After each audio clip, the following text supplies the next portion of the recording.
Story. We got to bring in Joe Gamaldi with the Fraternal Order of Police. Your reaction to this? When does everyone stand up and say enough?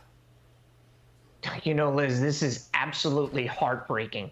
This 25-year veteran of the FDNY was viciously murdered for no reason whatsoever. She was a responder to 9/11. She was a pillar in her community. She deserved better from the leadership of New York City. And the citizens deserve better, because this is on the heels of 16 people being shot in one day on Tuesday. And this crime and disorder that we're seeing in New York and other urban communities, it's only getting worse. We as a society need to stand up and say, we are not going to take this anymore. And we need to let our politicians know this is unacceptable, because they're sure as hell not going to step up and do it. And the way we do that is by electing law and order candidates. We need to fund our police departments. We need to vehemently prosecute violent criminals, hold DAs and judges accountable, and we need to let these dirtbag criminals know that we're not going to tolerate this crap anymore on our streets. You know, we've got a Fox News poll, to your point, nearly 8 out of 10. They're really worried about crime. This is hitting the midterms and hitting it hard.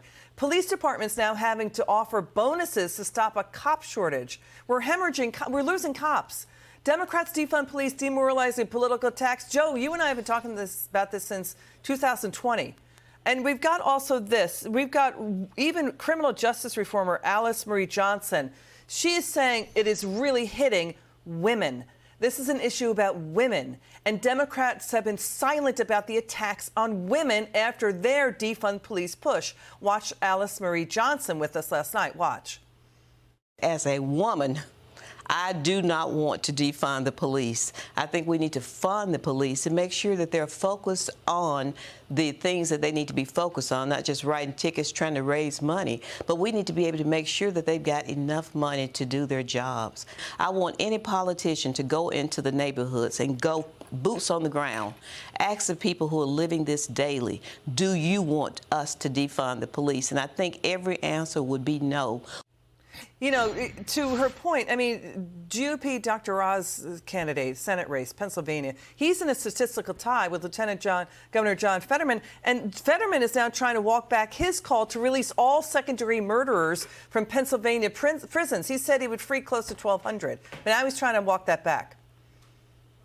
Well, you know, as these midterms get closer, Liz, it's almost comical how quickly people are running away from their soft-on-crime policies and the previous rhetoric that they've directed towards law enforcement. Don't forget, Fetterman, when he was running for lieutenant governor, it was a pillar of his campaign that he was going to release violent criminals and murderers from jail. He was all aboard with this stuff. And now, all of a sudden, he's backtracking because violent crime is through the roof, and Philadelphia is experiencing their highest murder rate in recorded history. I mean, that's why his margin is paper thin. But Fetterman's cut from the same cloth as Larry Krasner, who had, Liz, the other day, he had the audacity and arrogance to say that his policies were reducing crime while murders let's watch through the that. roof. We've got that. We've got that. Yeah, go ahead. 1,000 Philadelphians, 1,000 people in Philadelphia murdered in less than 20 months. Let's listen to far-left Philly DA Larry Krasner on your point. Watch this.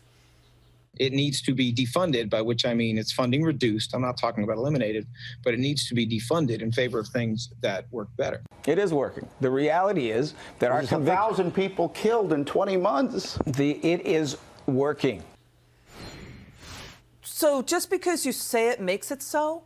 I mean, even local media have had it in Pennsylvania, Joe. Your final word. Liz, imagine the arrogance and audacity to say this when Philadelphia experienced their highest murder rate in recorded history last year, and they're on track to do it again. I mean, bravo to him, because that is just next level gaslighting. It takes a special kind of degenerate to lie that clearly to someone. But you know what? The American public's not stupid, Liz. Joe, they're going to go to the polls in November, and they're going to hold these woke politicians accountable. We're in touch with FDNY, right? And we're fire department officials and NYPD. Joe, I can't tell you the heartache, how heartsick, and how upset and outraged they are here in New York City about what happened to this Lieutenant Russo. I mean, they're just besides themselves. I've never heard them so upset. Joe, your final word.